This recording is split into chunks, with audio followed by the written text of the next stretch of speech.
David Brewster here with another episode of Breaking Chords, and this is the Mixolydian-Pentatonic Scale. Now, I know some of you watching this might be thinking, well, wait a minute, this is Breaking Chords. Isn't this about Arpeggios?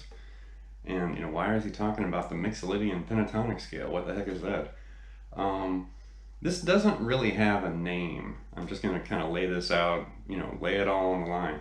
This doesn't really have a name, but it does appear in a lot of, famous guitarists, playing in their solos and licks and phrases.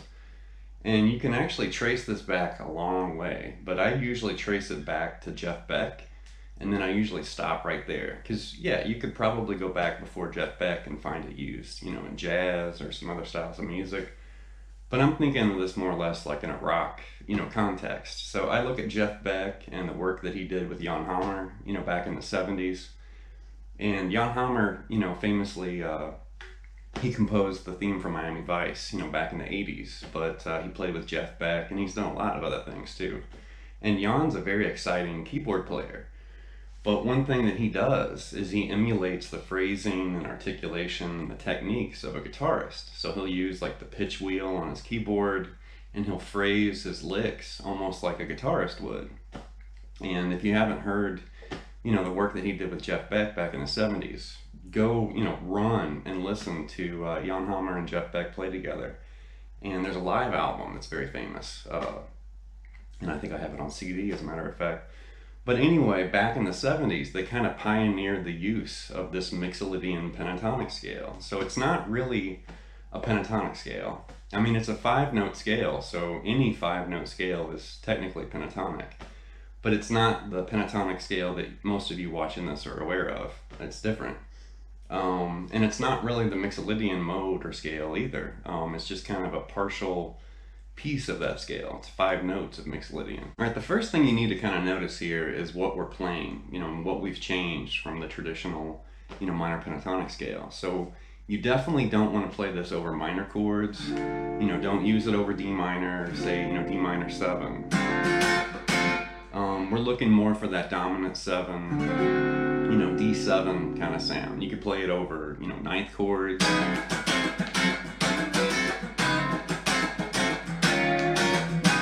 You could play it over power chords. Just make sure you don't use it over a minor chord because it's not going to fit, it's going to clash. But the easiest way to kind of get your bearings and kind of get a view of what we're doing here is just take the D minor pentatonic box. We're going to start right there in the 10th position. Here's the box. Most of you should already know this scale. Right?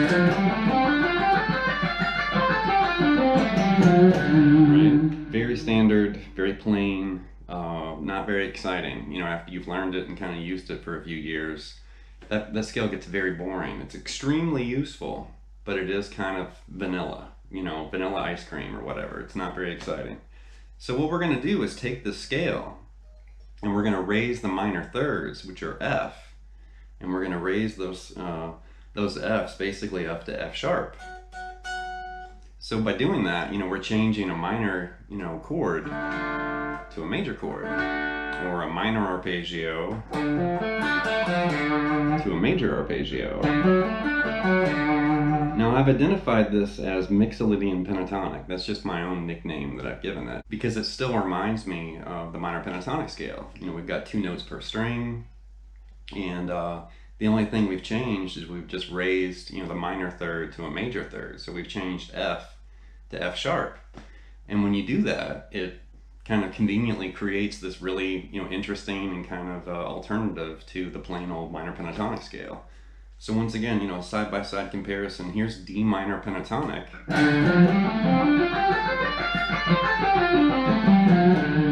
And then here's D Mixolydian-Pentatonic.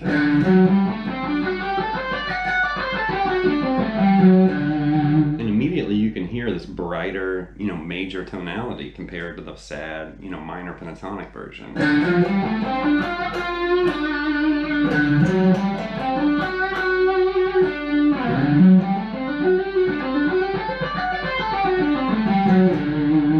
Now, if that's a new shape for you, which I mentioned Jeff Beck, but you can catch this in the playing from John Petrucci and Eric Johnson and Nuno Bettencourt and Paul Gilbert. There's a whole bunch of guitarists that have used the scale. or arpeggio, whichever way you want to look at it.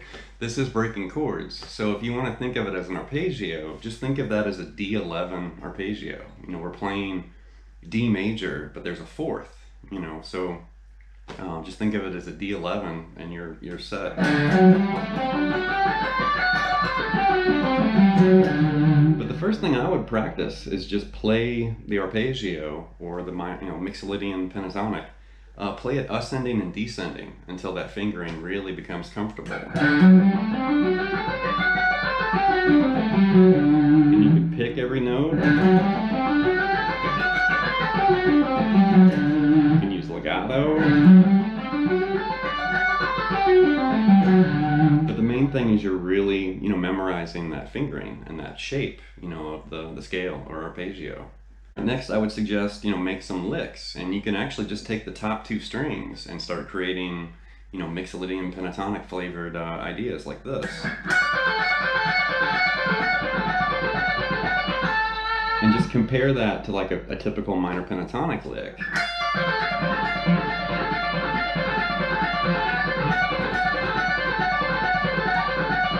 Right, just a slight variation. And a lot of players, they'll reach up and grab that G right there and kind of mix and match.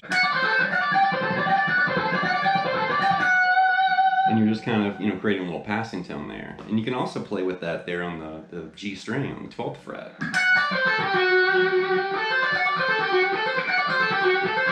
And start kind of doing stuff like that. Now, one guitarist that's really well known, for using this, which there's a lot of guitarists that are known for using it, but Joe Satriani used it in his song Surfing with the Alien. And if you listen to the outro of that song, you'll hear him doing this fast, kind of pull-off lick in G or G7.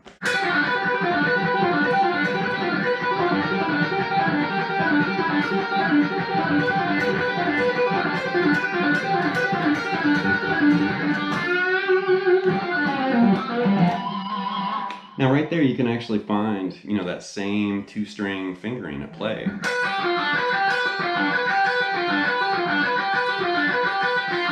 And actually what Joe did there is he moved the top two notes back a fret and the chord changed.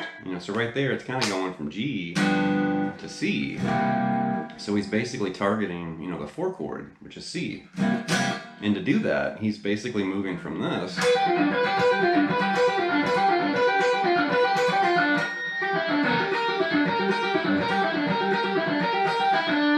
and just that simple alteration is just enough to give you a taste of that C7 chord.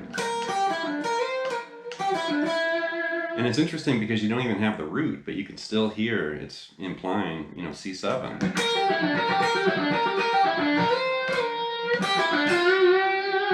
Now, if you don't like the stretch down here, you can also move that way up to D, where we were. And now we're going to be moving between D7 and G7. And that would look like this.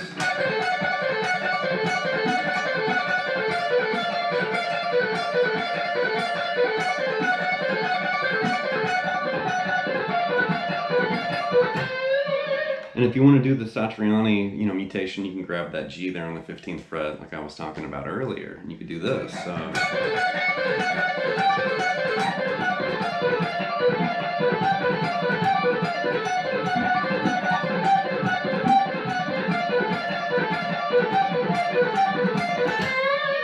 And you can see there I was actually using the G over the G7 chord too, right here.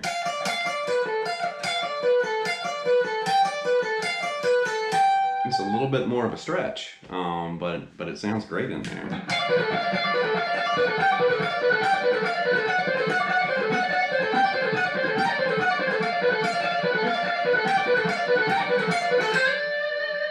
Right, the final example here is kind of an Eric Johnson area of using this, and you can catch Eric using the shape we just talked about, but more often than not you'll see Eric use it like this, and he's really just connecting octaves, and he's using a more comfortable fingering where it's not all spaced and fanned out like that.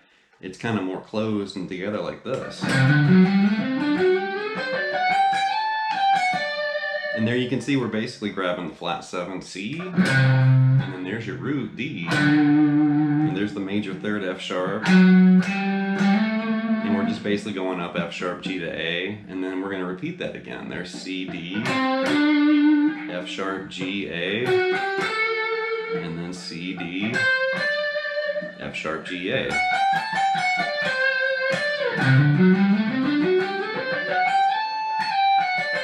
And you could bend that last note, that A, or you can stretch to it.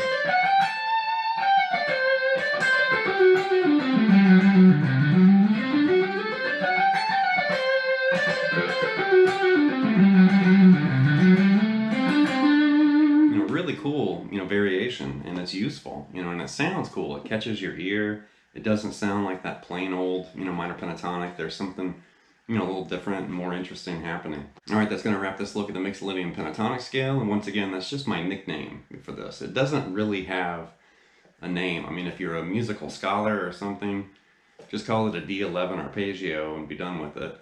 Or you could call it, a D minor pentatonic with a raised third, which, that's no longer D minor pentatonic. And in my own brain or whatever, my own way of classifying and remembering these things, when I think of Mixolydian-Pentatonic, I know exactly what I'm thinking about. If I thought of a D11 arpeggio, I would probably play some more traditional, arpeggio fingering. But in my mind, Mixolydian-Pentatonic has its own little place. And when I think of it, it's like, okay, I know what that is, It's just a variation of the pentatonic scale. But it's technically an arpeggio. A 5-note arpeggio. So leave some feedback and some comments. Please subscribe to Late Night Lessons, and I'll be back before you know it with more material. Thank you.